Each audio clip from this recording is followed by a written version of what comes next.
Anda tak tahu siapa?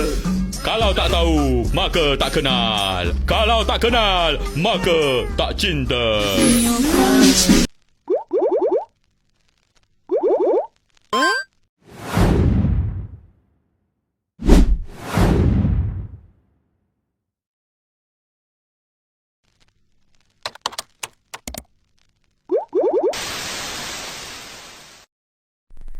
Assalamualaikum warahmatullahi wabarakatuh. Perkenalkan, nama saya Naswa Hilanda Putri Aditya, mahasiswa Universitas PGRI Argopuro Jember dengan nomor induk mahasiswa 241F10049, kelas R1 semester 1, jurusan Pendidikan Luar Biasa, dengan dosen pembimbing Bu Sugiyartati SPD MPD.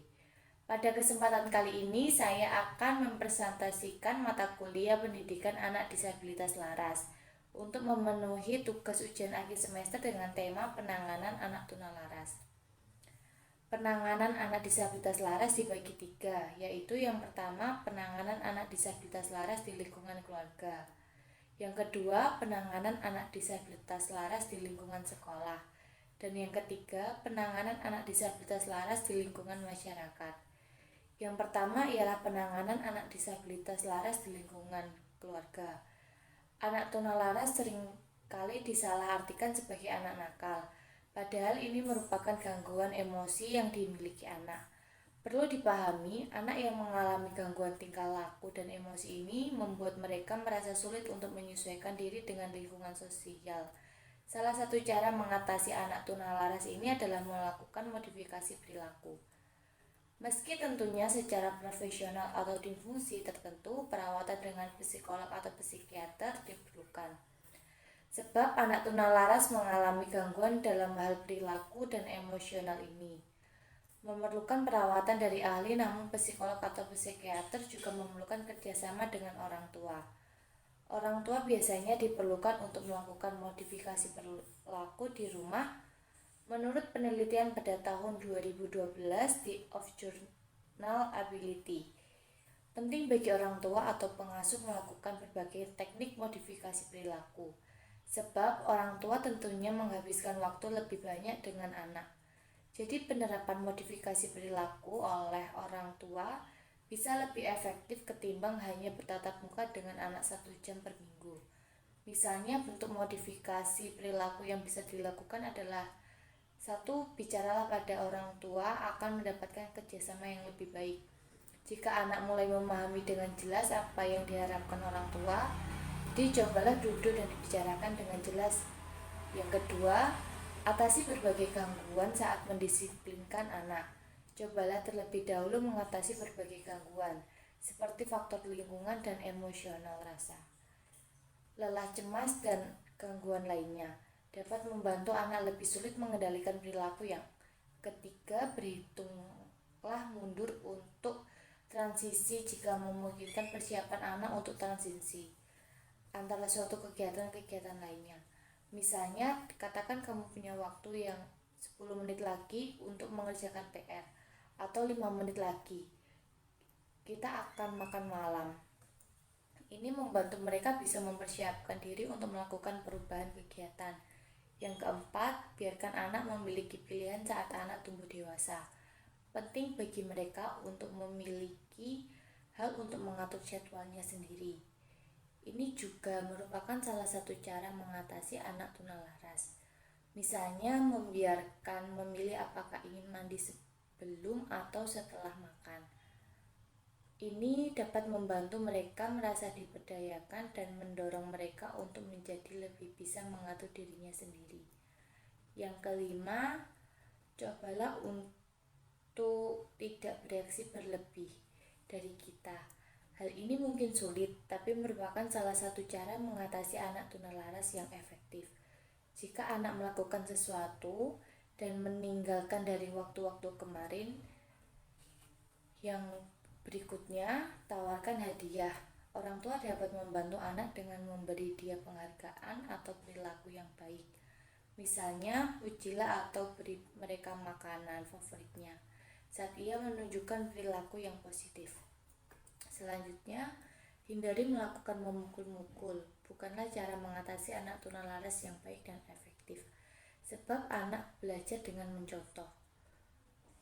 Berikutnya, penanganan anak disabilitas laras di lingkungan sekolah. Yang pertama, menggunakan metode belajar khusus untuk anak seperti selaras. Setiap anak memiliki cara yang berbeda-beda di dalam proses belajar, begitu juga dengan anak di sekitar kita. Cara mendidik anak disabilitas laras tentunya berbeda dengan anak yang lain, namun bukan berarti anak yang lain dibiarkan. Sebaiknya sudah mempersiapkan seperti apa metode belajar yang dapat untuk anak disabilitas laras. Yang kedua, ciptakan kegiatan pembelajaran yang efektif dan kreatif dan menarik. Dengan kegiatan pembelajaran yang menarik akan membuat anak disabilitas laras menjadi tertarik dan juga mengikuti pelajaran dengan antusias, karena cukup banyak siswa yang memperlihatkan kenakalan di kelas atau sekolah yang disebabkan pembelajaran yang membosankan dan kurang menarik, bahkan mungkin tidak mengerti dengan apa yang dijelaskan oleh guru. Maka tugas guru yang baik adalah untuk mendapatkan KPM yang menarik dan efektif, namun tetap dapat membuat anak tidak memahami materi yang diajarkan, sehingga antusiasme anak ini terhadap belajar kita tinggi. Yang ketiga, tidak boleh memaksa kehendak. Contoh, jangan memaksa anak untuk bertingkah sopan apabila kondisi sikapnya belum bisa memahami apa itu sikap sopan dan santun. Ajarkan dengan cara yang lembut dan berikan teladan sikap yang menunjukkan sikap tersebut baik dan tidak baik. Kemudian yang keempat, berikan ruang pada anak untuk berkembang. Contoh modifikasi perilaku anak tunalaras lainnya, yaitu memberikan kepada anak tunalaras melakukan pola berkembang secara bebas dan bertanggung jawab, dan biarkan dia bebas tanpa penguasaan. Yang kelima, diterapkan pola kasih sayang dan perhatian dalam kegiatan yang penting. Contoh modifikasi perilaku anak laras sulit yang satu ini bagi perkembangan anak pemarah adalah dengan kasih sayang juga perhatian dari orang sekitar. Jangan berikan mereka kehilangan rasa cinta kasih sayang dengan kondisi mereka yang begitu. Yang ketujuh, ketahui apa yang anak inginkan. Anak dengan indikasi tunalaras tidak bisa disamakan dengan anak normal lainnya. Karena itu sebagai orang tua dan juga guru, bimbingan harus mengetahui dan mengenali kebutuhan orang yang kebutuhan apa yang harus menjadi dasar anak tersebut inginkan. Yang keenam, berikan pola belajar self and give pada saat anak bisa melakukan hal yang diajarkan dengan baik. Maka anak tersebut dapat memberikan penghargaan berupa hadiah atau perhatian khusus. Prestasi yang sudah dicapai dengan cara demikian, anak akan merasa diperhatikan. Dan yang keempat, merancang program satoris bina pribadi dan sosial untuk anak, program olahraga bina pribadi dan sosial yang merupakan upaya dalam pendidikan formal untuk upaya anak dapat bersosialisasi dengan lingkungan serta dapat mengembangkan dari diri sendiri dengan optimal.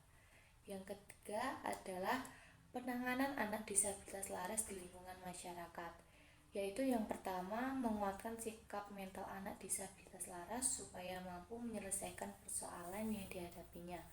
Yang kedua, memberikan pendidikan bukan hanya dalam penambahan pengetahuan dan keterampilan, melainkan pendidikan mental dan pribadi, pengajaran agama, budi pekerti, dan etika yang baik.